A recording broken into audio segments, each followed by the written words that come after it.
We have now seen the changes in approaches to multiculturalism from when the first policy was introduced in the 1970s to the more recent policy, People of Australia. But what do we know of the health status among the diverse ethnic communities in Australia's multicultural society? The Australian Bureau of Statistics undertook an audit of adult literacy and life skills in 2006. Health literacy was included in that audit.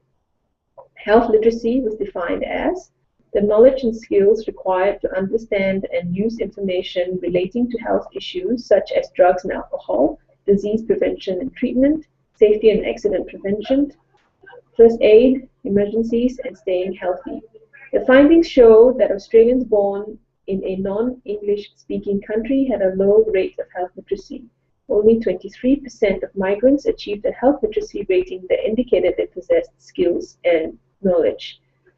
So, how have the policies on multiculturalism translated into health interventions and initiatives to meet the distinct needs of the many communities and to counter cultural, language, or educational barriers? What evidence is required to plan and deliver appropriate programs and services? Who are the stakeholders and partners who should be engaged in developing comprehensive health and well-being policies, plans, and services? How can advocacy, social action, education, research, and capacity building be resourced to ensure that the voices from affected communities are not only heard, but incorporated into action that will impact on them?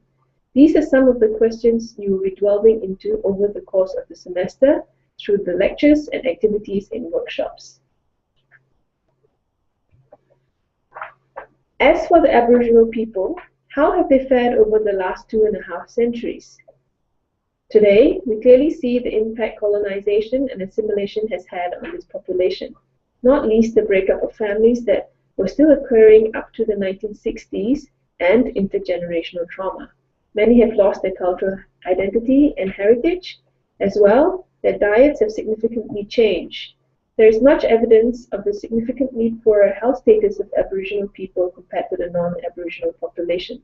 As a group, Indigenous Australians experience much higher rates of various chronic conditions than non-Indigenous Australians. These include cardiovascular disease, kidney disease, and diabetes.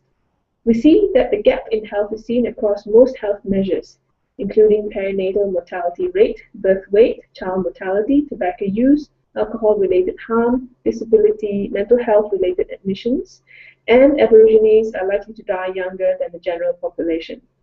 Many Aboriginal Australians have experienced discrimination, racism, neglect, inadequate services, and policy failures, but we have also witnessed in the past few decades Aboriginal communities in Victoria emerging as strong voices and cultural advocates and growing into resilient communities.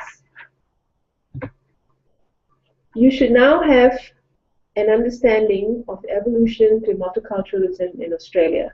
Over the course of the semester, many of the issues I have raised will be examined by the guest lecturers who will present empirical evidence and share their experiences in working with the diverse ethno-cultural communities that play and have a unique place in multicultural Australia.